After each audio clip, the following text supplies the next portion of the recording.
Hello. Alright, so like literally I just walked in. I just came back from seeing Magnificent Seven, which is like a remake of a remake in a very, I guess, long line of remakes of this, classic story of a man who needs to save a town from this fucking caricature of a bad guy. It's raining outside. I don't know if you can hear the thunder.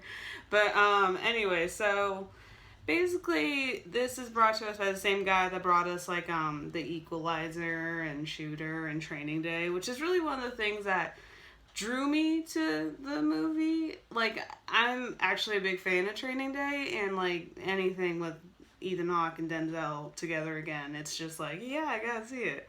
So if you've seen the trailer, you pretty much know the whole story. It's basically like Denzel is a pretty badass dude, and he gets hired by this chick who needs him to save her town from basically like a cartoon of a bad guy. So he recruits like a bunch of magnificent people, 7 of them. Well, 6, I guess, including him. Anyway. So they go to this town, and they're like, all right, we're going to train you, we're going to do our badass thing, and we're going to save the town.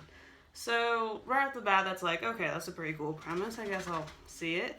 And this is like, it's pretty ridiculous. I mean, I won't watch this as like a serious watch. Like, anybody looking for like the Sis and Kane of Western movies won't find it here. But I can watch this in the same way that I can watch like Young Guns or The Boondock Saints. Like, it's just kind of ridiculously intriguing.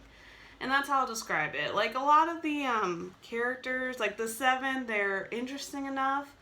They are played with a bit of cliches going with them. Like, a lot of them are, like Vincent D'Onofrio, I think that's how you say his name. Anyway, his, like, introduction, he was, like, a cartoon character. And, like, the further the movie got, like, the more enjoyable I found him. And I actually was a bit sad when he did die, so a few of them died, which, was bad because these actors actually play them pretty charismatically, so you care about their backstory, you care about them, and, like, one of the things I will say is Chris Pratt, like, he was just, and I'm a fan of Chris Pratt, but this character was too Chris Pratt.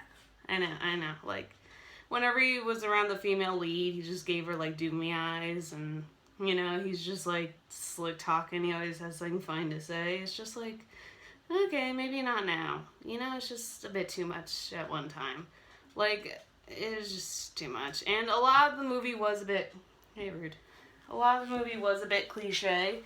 Like, there was one bit towards the end where, Ethan Hawke was like, all right, I'm a bit scared. I think I'm gonna leave. And as soon as that happened, I'm like, all right, he's gonna come back. Stop. He's being a brat. I just walked in the door. But anyway, Ethan Hawke leaves because he's being scared, and I'm like, alright, he's going to come back. He's going to pull a Han Solo. And sure enough, he did. So, he does, like, a lot of the characters are just a bit cartoonish, and the script was a bit cliche, but all in all, it was a good time at the movies. It was what I was looking for, Like, it wasn't something I was going to watch seriously, but I definitely enjoyed it. Like, my favorite of the 7 was Ethan Hawke's buddy, like his right-hand man, Billy. Like, he was, without a doubt, the most badass with his swords, and, he was like Ethan Hawke's therapist, and I found him the most enjoyable. Gross. Anyway, so, I'm sorry, my dog's interrupting. He missed me while I was at the movies, but whatever.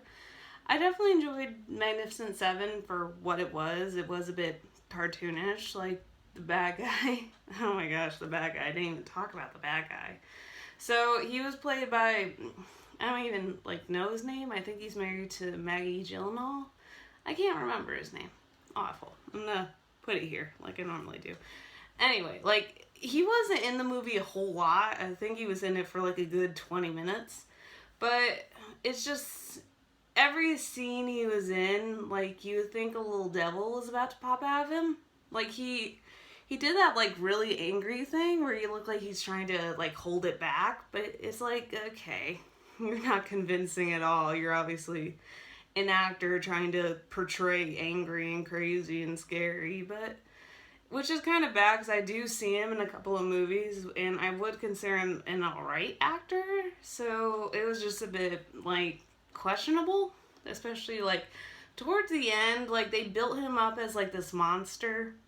Like Denzel has a personal beef with him, so by the end of the movie, he kind of turned into like a little bitch. Like it was just Denzel beating him up and him crying. Like it was just like he wasn't like really crying, but he was close to it. But it's just it was weird for the person they built up. Like they built him up as like this huge, larger than life monster, and for the end fight, it was just over too quickly for it to be impressive.